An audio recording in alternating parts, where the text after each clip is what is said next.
This week, I'd like to talk about the importance of making a body of work.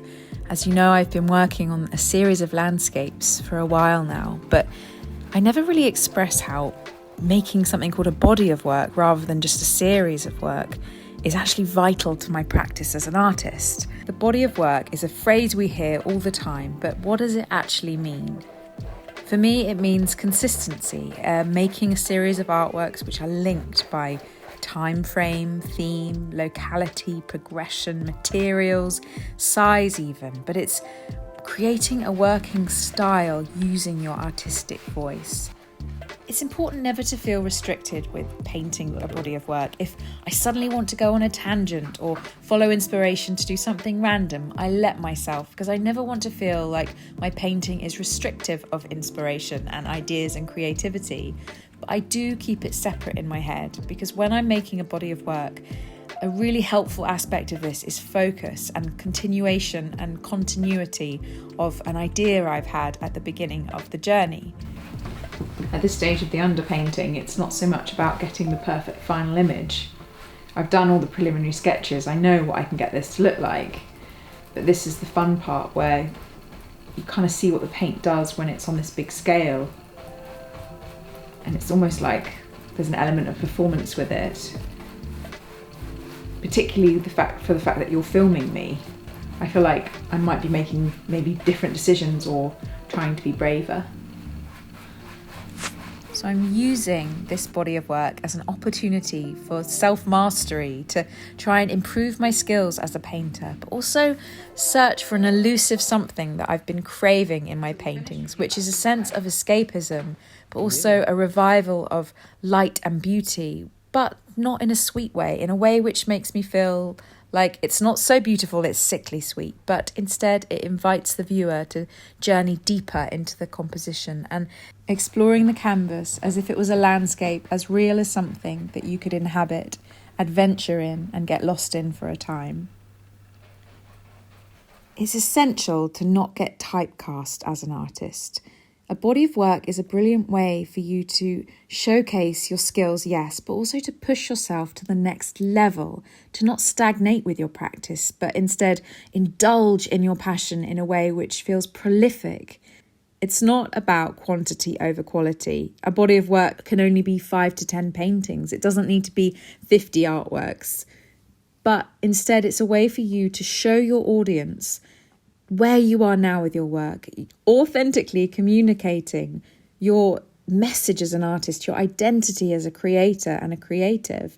It's a way to express without words something which you're incredibly passionate about. And a body of work can hit that home with so much power, because rather than just with one artwork, it feels like it's supported with a group energy.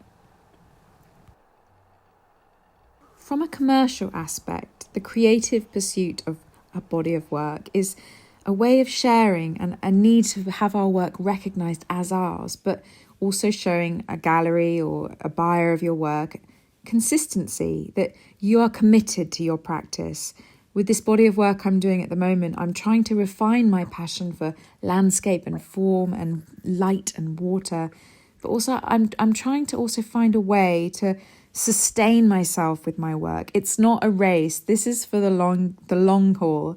This body of work is just one aspect of a moment in time for myself where I'm passionate about certain motifs in art. I'm hoping that this body of work will lead on to another where I refine what I'm doing even more until eventually I distill the essence of what I love in the landscape to, who knows, one supreme painting. It's easy to start a project. You're full of ideas, you're full of passion, loads of things you want to do. But a few months, a year down the line, can this work, this body of work, still be as passionately exciting and invigorating? That's the key. I want this work to sustain me. So I'm taking my time with this body of work. Starting this diptych was about pushing myself to create space from white canvas, to invent space for the first time, not just creating exactly what I see in the landscape, but put it all together from a mashup in my head. If you look up what is a body of artwork, you'll find lots of links on the internet saying it's a cohesive series of art that shares consistent elements. But what does that actually mean? I think intuitively, I could say that it's about subject matter, but also theme and style, the palette you use, the mediums you're using, the presentation of how you frame everything or how you want to kind of link it all together curatorially. It's all part of a brand, yes, but when I'm making it, I'm not thinking about the brand, the end product, who's going to buy it, where it's going to be shown, because that stuff intimidates me to the point where I want to put down my paintbrush and bury my head in the sand. It's far too much pressure. Instead, I just try and link together what exactly I'm passionate about for this body of work and what I want to keep pursuing in its simplest form. I'm just trying to, at the moment, explore the basic elements of what it is about this certain combination of colours and forms which captivates my imagination. These artworks are going to be a limited series of maybe 8 to 10 paintings, which is ambitious because they do take me such a long time.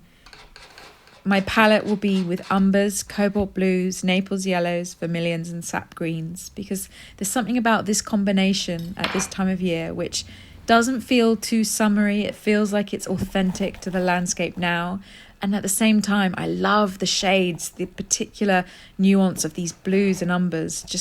I'm obsessed with them. So with a body of work as well, it acts as a portfolio. It can be challenging to try and push yourself to create a big series of work. But the more you commit and investigate an idea or a topic, I think it adds to your credibility as an artist, or I hope it adds to my credibility. And then people who want to invest and buy my work, whenever that happens, it makes me feel like they're recognizing what I'm doing, but also that they know that they'll have a piece of a bigger tapestry. I admire any artist who creates massive amounts of work, like consistently over decades. You guys are my idols. As I'm painting this painting, I feel completely transported. I'm inhabiting the painting. The marks I'm making are almost taking me on little journeys themselves. I'm not quite happy with it yet, but it's in its early stages, and I know it will evolve and change so much as time goes by. And while it's drying, I'll work on the other paintings which make up this body of work, bouncing between each one so they all are linked by the time of me doing this and the colours I'm using on my palette. But most importantly, they're linked by a genuine love of landscape and nature and paint, which I think is inherently essential to my practice. So this is actually our 52nd video, which means we have an entire year's worth of videos for you guys to go and explore. If you haven't seen all of our episodes, please go look back in our archive and check them out. There must be something that you haven't seen. Please like and subscribe, leave a comment below if there's anything we've done in previous episodes or this episode that you'd like to chat with us about. We love to hear from you guys. And thank you so much for watching. 52 episodes. I'm excited for the next 52 to come. So in the meantime, I'm going to get back to painting and I will see you guys next week. Bye.